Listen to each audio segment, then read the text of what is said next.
and right before I was supposed to have dinner with him, he basically said he couldn't make it. He was feeling really ill, and the next time I'm in England,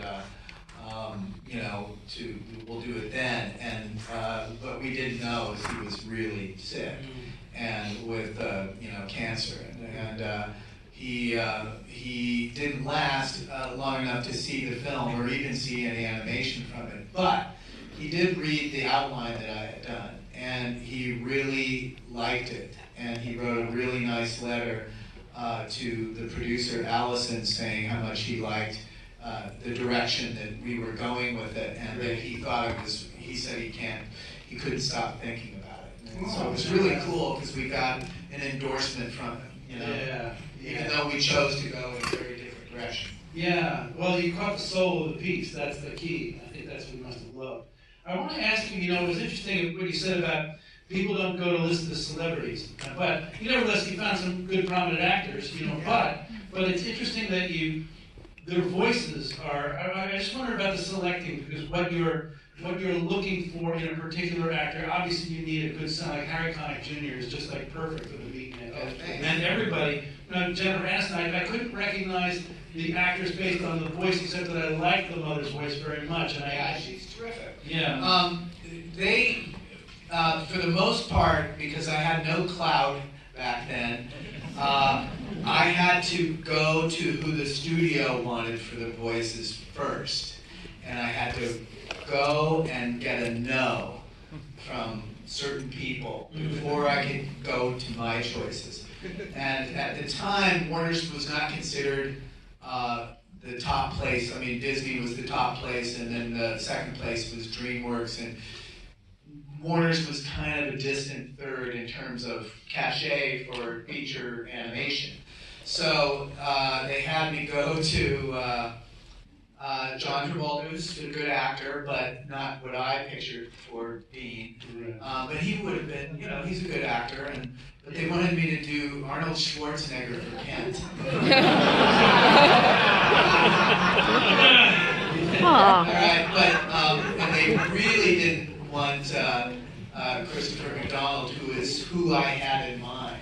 I mean, they thought he was fine. They were thinking you got to have a big box office name to do this, and so I had to get no's from certain people before I could go to my choices. And the one they did suggest that I really liked was Jennifer Aniston, and I thought that was a really good choice because she has a very specific timing that is unique to her and really good for animation. And she's able to be,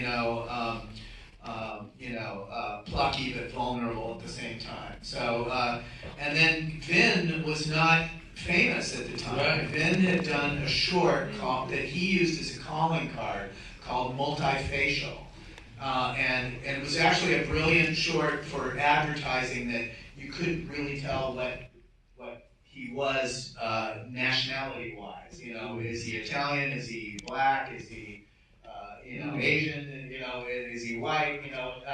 And the thing was about him auditioning for several different kinds of parts, and nobody really knowing what he was, and like speaking Spanish to him and he can't understand a word. Because they're sure that he's a fellow, And that was a smart way to go. But he was shooting Saving Private Ryan at the time, and it hadn't come out, and I just had seen Multifacial, which somebody on our crew knew him and said, you should get him, he's got a great voice, and I saw Multifacial and I said, this is the guy, because it rumbles, Right. Yeah.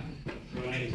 I wanted to ask you too about what was the moment. I mean, you had that sort of silent opening, as it were. But after it, sort of speak, left the suction of it not working out, when did it begin to turn? Because really, it's built. Well, it strangely was already kind of turning. I mean, the critics really liked it, and if anybody saw it, they liked it. I mean, we had all these heartbreaking reports, and I say heartbreaking because we killed ourselves to deliver it on time and on budget and make it good and all this stuff. And but we got all these reports of theaters being like 1/4 full, and yet at the end, that quarter would applaud, And so you know, there was a joke that somebody drew of two movie theaters. One is a gigantic movie palace with a marquee the size of Cleveland, you know, and next door is a little hole in the wall place with tiny little, you know, and on the front had a giant crowd coming out of the theater who had just seen Wild Wild West, which was Warner Brothers' big movie that summer, and they're going, man, that stunk! And then there were like two people coming out of Iron Giant. That was really good.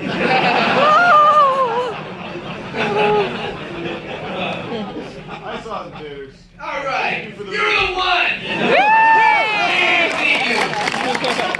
Thank you for the movie. Thank you very much. He saw the movie, everybody. I did as well, actually. Yeah.